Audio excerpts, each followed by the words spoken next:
नमस्कार दोस्तों, स्वागत है आपका मेरे channel UGC CBSE net English literature में। दोस्तों, मैं हूं अंकित कुमार साहू राजवीर और हाजिर हूं आज आपके साथ कुछ मल्टीपल टाइप क्वेश्चंस को लेकर के जो आपके टीजीटी एग्जाम में काफ़ी मददगार साबित हो सकते हैं। दोस्तों, अक्सर हम लोग जो जीवन में महसूस करते हैं अपनी इन जैसे कि तैयारियां करते हैं किसी एग्ज़ाम के लिए, तो हम दो ही चीज़ें महसूस करते हैं, या तो सफलता मिलती है हमें या तो असफलता। दोस्तों, जो मेरे जीवन के गाइड, मेंटर, अध्यापक, टीचर रहे जो मेरी ज़िंदगी में, वो बहुत जानी मानी बात को कई बार दोहराया करते थे और वही बात मैं भी हमेशा दोहराता हूँ।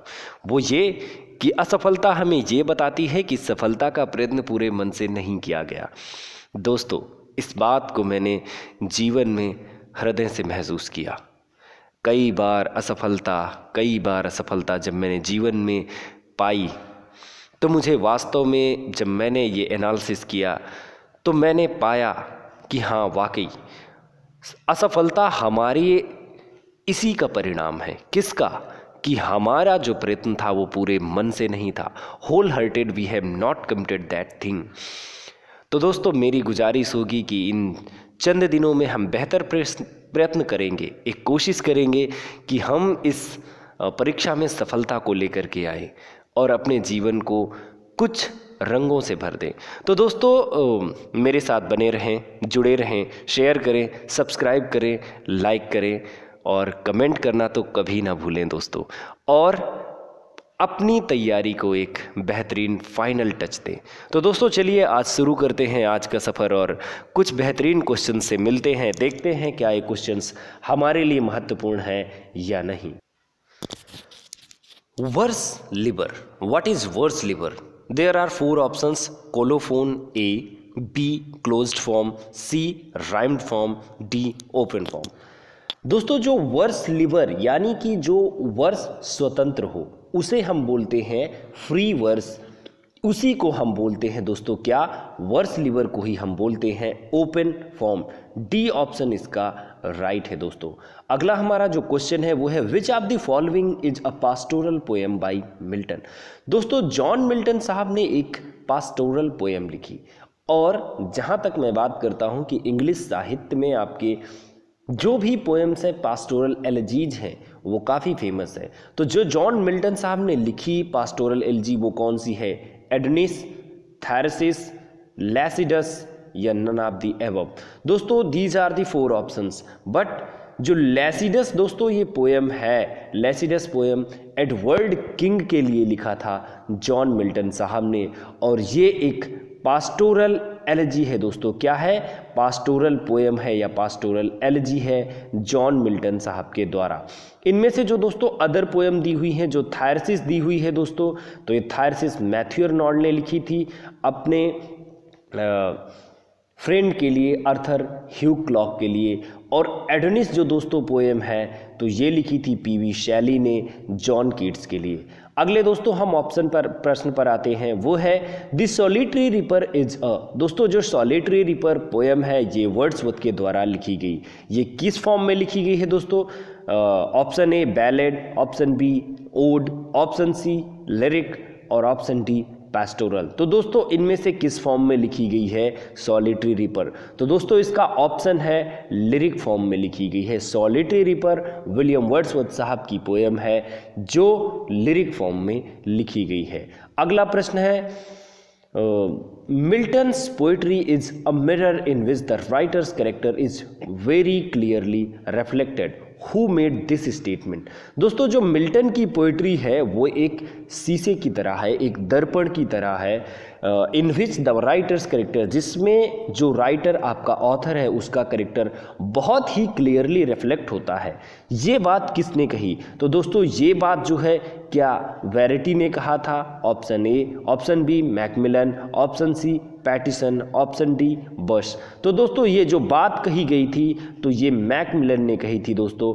Option b is the right answer. Macmillan ने कहा था कि जो किसी भी मतलब मिल्टन की जो पोएट्री है दोस्तों वो एक मिरर है जिसमें राइटर के कैरेक्टर को क्लियर कट रिफ्लेक्ट किया गया है। ये बात दोस्तों मैकमिलन ने कहा था। B is the right answer. अगला जो प्रश्न है हमारा वो है the period known as of Milton age. दोस्तों जब हम पीरियड्स का यानी लिटरेरी मोमेंट्स का यानी हम हिस्ट्री ऑफ इंग्लिश लिटरेचर का अध्ययन करते हैं तब हम वहाँ पर एजेस का अध्ययन करते हैं। दोस्तों जो रेनेसा के दौरान जो एजेस रही तो एलिजाबेथन, जैकोबियन और प्यूरिटन। तो दोस्तों जो प्यूरिटन एज थी उस एज के आपके आथर थे जॉन मिल्टन। तो दोस्तों प्यूरिटन के पहले जो एज थी वो थी जैकोबियन, और जैकोबियन यानी कि जो जेम्स फर्स्ट थे वो किंग थे दोस्तों। तो जेम्स फर्स्ट जो किंग थे तो वो 1603 से 1625 तक रहे, और 1625 से दोस्तों 1660 तक एज ऑफ मिल्टन या प्यूरिटन एज, जिसे हम प्यूरिटन एज के नाम से जानते हैं। तो दोस्तों जो मिल्टन की एज है तो वो है 1625 टू 1660, राइट आंसर है दोस्तों। अगले हम क्वेश्चन पर आएंगे, the originator of name of deconstruction is. दोस्तों जो डिकंस्ट्रक्शन की थियरी है तो वो थियरी, इसके बारे में मैं आपसे बात पहले भी कर चुका हूं कि किसने दी। 4 ऑप्शन है आपके पास, Jacques Derrida, Friedrich Nietzsche, third option Martin Heidegger और फोर्थ ऑप्शन सिगमंड फ्रायड। दोस्तों ये 4 ऑप्शन है आपके पास, 4 ऑप्शन में से राइट है जैक्स डेरिडा, क्योंकि दोस्तों मैं इसके बारे में पहले भी आपसे बात कर चुका हूं कि डिकंस्ट्रक्शन की जो थियरी है वो किसने दिया है दोस्तों, जैक्स डेरिडा ने। A is the right answer. दोस्तों आते हैं हम अगले प्रश्न पर, वो है the age of Milton had 3 kinds of poet.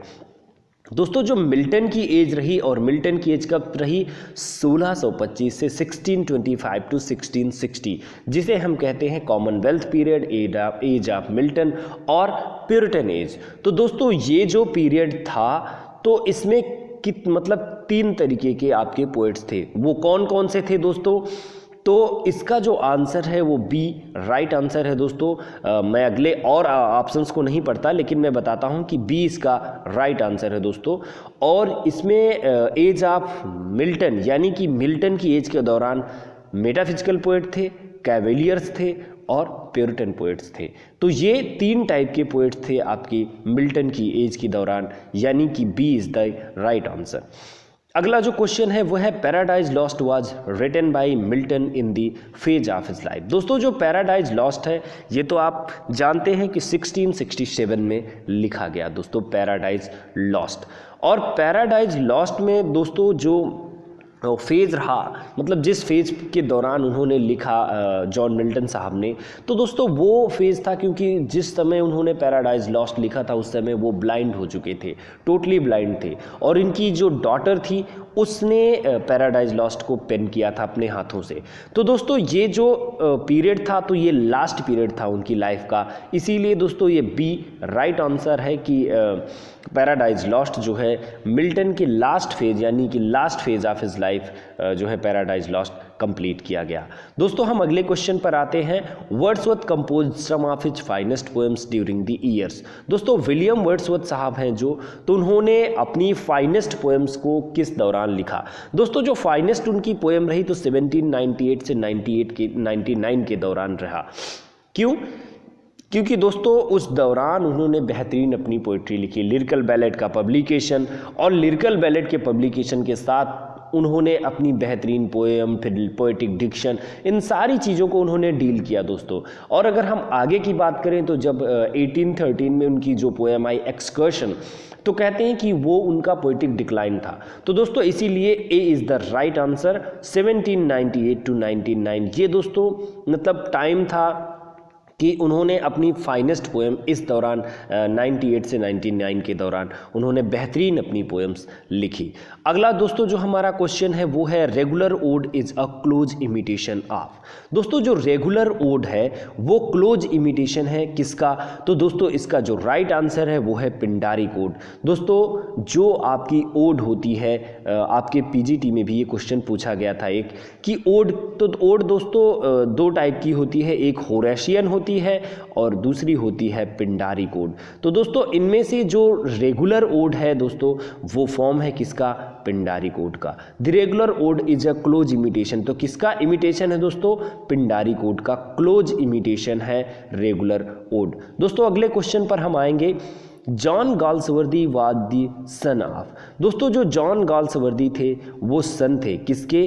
तो वो जो दोस्तों सन थे एक लॉयर के सन थे। उनके जो फादर थे जॉन गाल्सवर्दी के, वो एक लॉयर थे। क्यों? क्योंकि कहा जाता है कि ये अपने मुंह में सिल्वर स्पून लेकर के पैदा हुए थे जॉन गाल्सवर्दी साहब, क्योंकि बेहतरीन अच्छी फैमिली में एक पैदा हुए थे।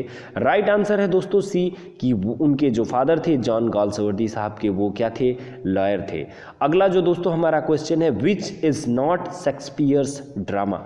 दोस्तों शेक्सपियर के ड्रामा इनमें से कौन सा नहीं है? दोस्तों आप जानते हैं टिटस एंड्रोनिकस शेक्सपियर के द्वारा लिखा गया, हैमलेट शेक्सपियर के द्वारा लिखा गया, रिचार्ड थर्ड भी शेक्सपियर के द्वारा लिखा गया, यानी कि एडवर्ड द सेकेंड जो है ये शेक्सपियर के द्वारा नहीं लिखा गया, बल्कि इसको लिखा था एडवर्ड द सेकेंड को क्रिस्टोफर मार्लोव ने। तो इसीलिए दोस्तों इसका राइट आंसर होगा B, Edward the second Shakespeare के द्वारा नहीं लिखा गया है, क्योंकि इसको लिखा है क्रिस्टोफर मार्लोव ने।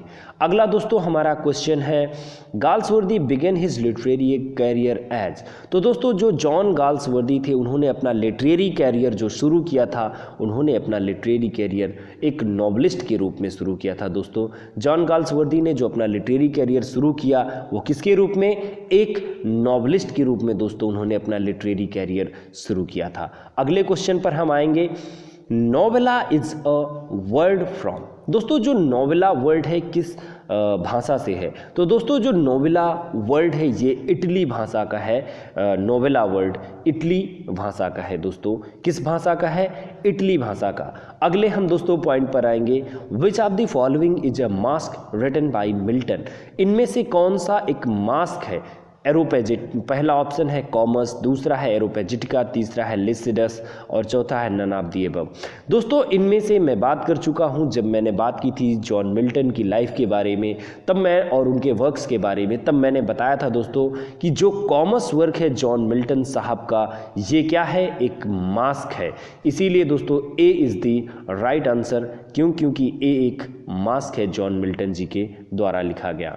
अगले हम दोस्तों आते हैं प्रश्न पर, poetic justice was a term. दोस्तों जो पोएटिक जस्टिस है ये टर्म किसके द्वारा दिया गया? तो दोस्तों पोएटिक जस्टिस जो टर्म है वो टॉमस राइमर के द्वारा दिया गया। पोएटिक जस्टिस किसने दिया दोस्तों? टॉमस राइमर ने। अगला जो दोस्तों हमारा पॉइंट है वो है, in which poem does the following statement appear. इनमें से किस पोएम में ये है स्टेटमेंट दोस्तों अपीयर होता है? Solitude sometime is best society. जो सॉलिट्यूड होता है तो कभी कभार एक बेहतरीन सोसाइटी होता है। तो दोस्तों ये जो स्टेटमेंट है मिल्टन के वर्क पैराडाइज रिगेन में आता है, solitude sometime is the best society. तो मिल्टन के पैराडाइज रिगेन में ये बात कही गई है। ए इसका सही जवाब होगा, राइट आंसर होगा।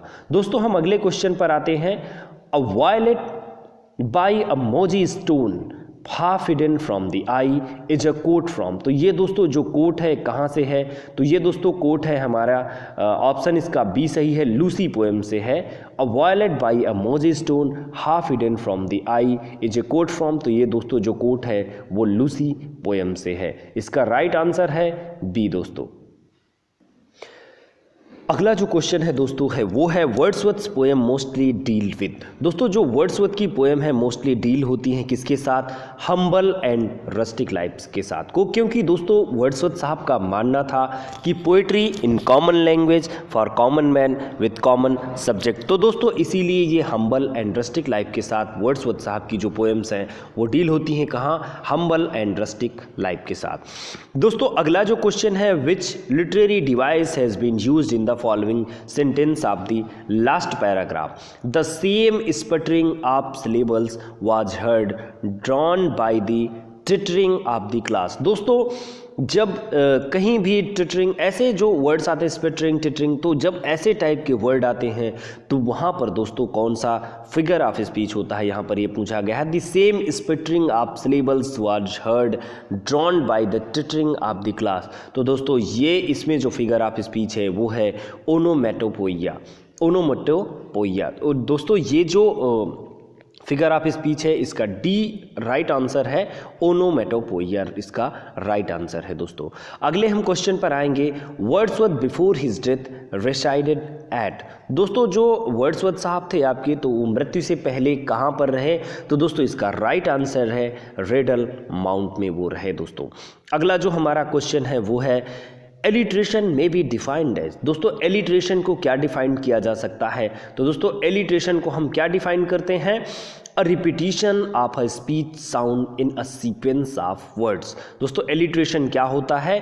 Repetition of speech sound in a sequence of words. दोस्तों मैं जो भी ये क्वेश्चंस आपको स्क्रीन पर दिखा रहा हूँ, मैं इसका सिर्फ राइट आंसर बता रहा हूँ और जो अदर ऑप्शन है उनको मैं छोड़ दे रहा हूँ।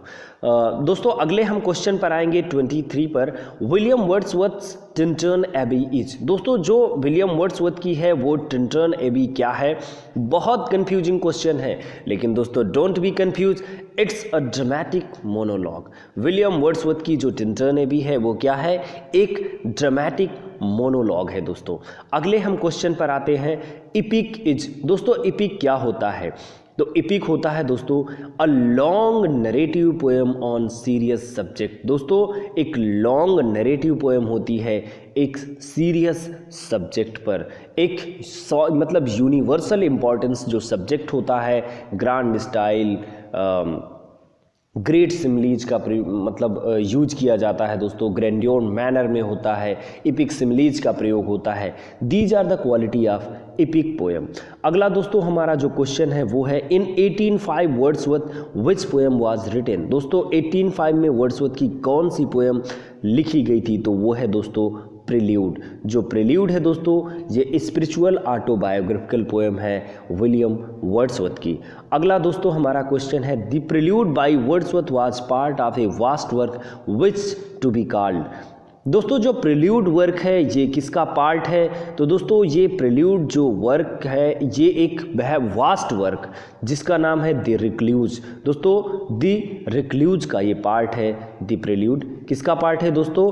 द रिक्ल्यूज का, और ये एक वास्ट वर्क है जो कहा जाता है रिक्ल्यूज के नाम से दोस्तों जाना जाता है। फिर से हम जान लेते हैं इसको, the Prelude by Wordsworth was one of a vast work which to be called the Recluse. दोस्तों ये द रिक्ल्यूज का ये पार्ट है द प्रिल्यूड पोएम, यानी ऑटोबायोग्राफिकल जो लॉन्ग पोएम है दोस्तों, इपिकल पोएम है प्रिल्यूड वर्ड्सवर्थ की, वो द रिक्ल्यूज का पार्ट है दोस्तों। अगले क्वेश्चन पर हम आते हैं 27 पर, एक्ट इज। दोस्तों एक्ट क्या होता है? तो दोस्तों एक्ट एक डिवीजन होता है। आप किसी ड्रामा में देखते हैं कि आपको वहाँ पर सीन और एक्ट देखने को मिलता है। तो दोस्तों एक्ट क्या है? Act a major division in action of a play. एक मेजर डिवीजन होता है एक्शन ऑफ अ प्ले, एक प्ले में एक मेजर डिवीजन होता है एक्ट और सीन का। तो दोस्तों एक्ट क्या हुआ? A major division. A is the right answer. दोस्तों अगले क्वेश्चन पर हम आते हैं, the lower class was represented in Galsworthy's. दोस्तों जो लोअर क्लास का डिपिक्शन मिलता है, लोअर क्लास का डिपिक्शन गाल्सवर्दी के किस वर्क में मिलता है? तो दोस्तों द कंट्री हाउस में आपको लोअर क्लास का डिपिक्शन मिलता है। गाल्सवर्दी के वर्क कंट्री हाउस में दोस्तों आपको लोअर क्लास का डिपिक्शन मिलता है। अगले हम क्वेश्चन पर आते हैं, विच of the following poet was nickname the lady of Christ by his fellow under graduates, spot the correct name of the poet. दोस्तों जो लेडी ऑफ क्राइस्ट के नाम से कौन जाने जाते थे, यहाँ पर ये क्वेश्चन है। तो दोस्तों जो जॉन मिल्टन साहब थे, ओवल टाइप का उनका चेहरा था, करली हेयर थे उनके, बहुत खूबसूरत दिखते थे, इसीलिए दोस्तों इनको लेडी ऑफ क्राइस्ट कहा जाता है। ये कौन थे? ए इज़ द राइट ऑप्शन दोस्तों, वो हैं जॉन मिल्टन साहब, आपके लेडी ऑफ क्राइस्ट के नाम से भी जाने जाते थे। दोस्तों अगला क्वेश्चन देखें, Shakespeare is indebted to one of the following source for the subject matter of his some plays. दोस्तों जो शेक्सपियर की मतलब शेक्सपियर ने जो सब्जेक्ट मैटर लिया तो कई सारे प्लेज का कहाँ से लिया दोस्तों? तो वो हॉलिंसेट क्रॉनिकल है। हॉलिंसेट क्रॉनिकल से दोस्तों शेक्सपियर के लिए सोर्स रहा है, सब्जेक्ट मैटर का सोर्स रहा है कौन? हॉलिंसेट क्रॉनिकल, जहाँ से शेक्सपियर ने कई सारे अपने प्लेज की थीम को डिराइव्ड किया हुआ है दोस्तों। अगले हम क्वेश्चन पर आते हैं, वो है दोस्तों when the assault was intended to the city is a sonnet written by. When the assault was intended to the city is a sonnet by. तो दोस्तों ये सोनेट किसके द्वारा लिखी गई? तो when the assault was intended to the city, ये जो सोनेट है दोस्तों जॉन मिल्टन साहब के द्वारा लिखी गई। ए इज द राइट आंसर। दोस्तों अगला क्वेश्चन देखें, on the morning of Christ nativity is दोस्तों जो on the morning of the Christ nativity है, तो ये एक सोनेट है दोस्तों जो जॉन मिल्टन साहब के द्वारा लिखी गई। दोस्तों अगला क्वेश्चन है, विच of the following is a work of Milton. कौन सा वर्क जो है मिल्टन के द्वारा लिखा गया दोस्तों? तो इनमें से जो बी ऑप्शन है दोस्तों, डी डॉक्ट्रिना क्रिस्टीना दोस्तों जो वर्क है ये लिखा गया जॉन मिल्टन साहब के द्वारा। दोस्तों ये जो यहाँ पर आंसर ए दिया हुआ है ये गलत है, क्योंकि डी डॉक्ट्रिना क्रिस्टीना जो वर्क है दोस्तों ये जॉन मिल्टन के द्वारा लिखा गया, नूवम ऑग्नम फ्रांसिस बेकन के द्वारा लिखा गया है। इंडीमियन दोस्तों जो वर्क है जॉन कीट्स के द्वारा लिखा गया है, और प्रोथलामियन जो है इपीथलामियन और प्रोथलामियन दोस्तों स्पेंसर का वर्क है। इसीलिए दोस्तों जो राइट आंसर है वो है बी, डी डॉक्ट्रिना क्रिस्टीना जो है ये वर्क जॉन मिल्टन जी के द्वारा लिखा गया। दोस्तों अगले हम क्वेश्चन पर आते हैं, what figure of speech has been used in the following line? Rascals and rocks ran a race round and the rugged rock. दोस्तों इसमें से कौन सा फिगर ऑफ स्पीच है?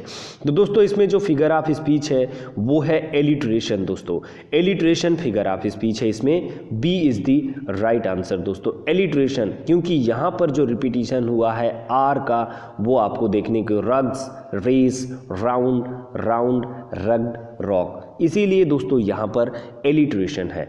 अगले हम दोस्तों क्वेश्चन पर आते हैं, Venus and Adonis is a poetic composition of a poet who was a dramatist also। दोस्तों जो वीनस एंड एडोनिस जो ये पोएटिक कंपोजिशन है किसका है? तो दोस्तों आप जानते हैं कि वीनस एंड एडोनिस जो है ये वर्क है विलियम शेक्सपियर जी के द्वारा। दोस्तों अगले हम क्वेश्चन पर आते हैं, for a handful of silver he left us. ये दोस्तों लाइन है जो है किसने कही? This line of Browning has reference to. दोस्तों ये ब्राउनिंग ने कहा था लास्ट लीडर में, और for a handful of silver he left अस। दोस्तों ये रॉबर्ट ब्राउनिंग की पोएम है लॉस्ट लीडर, और उसमें जो है उसने वर्ड्सवर्थ को कहा है कि for a handful of silver he left अस। जब पोएट लॉरिएट जब बन गए आपके विलियम वर्ड्सवर्थ साहब 1843 में, तब ब्राउनिंग ने कहा था कि for a handful of silver he left us. ये उनकी एक पोएम है जिसका नाम है द लॉस्ट लीडर। अगला जो दोस्तों हमारा क्वेश्चन है वो है, during his visit to France Wordsworth fell in love with a girl name. दोस्तों जब फ्रांस विजिट पर आपके वर्ड्सवर्थ साहब गए तो उन्हें किससे प्रेम हो गया था दोस्तों? तो वो थी एनिटी वॉलेन, और एनिटी वॉलेन की ही लड़की थी जिसको मतलब जो लूसी के रूप में डिपिक्ट होती है, मतलब इलिजिटिमेट चाइल्ड थी उनकी, क्योंकि वो उससे शादी नहीं कर पाए, एनिटी वॉलेन से वहाँ से चले आए थे फ्रेंच रेवोल्यूशन के दौरान। तो दोस्तों ये जो किससे प्रेम हो गया था वर्ड्सवर्थ को उनके जो है फ्रांस विजिट के दौरान, तो वो थी दोस्तों एनिटी वॉलेन। अगला जो दोस्तों हमारा क्वेश्चन है, the fall of in 1453 marks the beginning of Renaissance in Europe. दोस्तों जब मैंने रेनेसा के बारे में आपसे बात की थी, मेरा एक लेक्चर भी पढ़ा हुआ है रेनेसा के बारे में, उसमें मैंने बताया था दोस्तों कि द फॉल ऑफ कॉन्स्टेंटिनोपल। दोस्तों जो डी ऑप्शन है वो राइट है कि कॉन्स्टेंटिनोपल यानी कि जिसे हम आज इस्तांबुल कुस्तुनतुनिया नाम से, पहले कुस्तुनतुनिया नाम से जानते थे और आज हम इस्तांबुल नाम से जानते हैं। दोस्तों इस्तांबुल के फॉल के साथ ही जब 1453 में उसकी फॉल हुई तभी से रेनेसा की बिगनिंग हुई दोस्तों। तो ये रहे मेरे आज के कुछ क्वेश्चंस। इन्हीं क्वेश्चंस के साथ दोस्तों मैं आया था आपके साथ टीजीटी की बातें करने के लिए। दोस्तों फिर से मिलूंगा किसी अगले लेक्चर में, तब तक आप मुझसे जुड़े रहें, शेयर करें, सब्सक्राइब करें, लाइक करें और कमेंट करना कभी ना भूलें। तब तक के लिए मेरा प्यार भरा नमस्कार।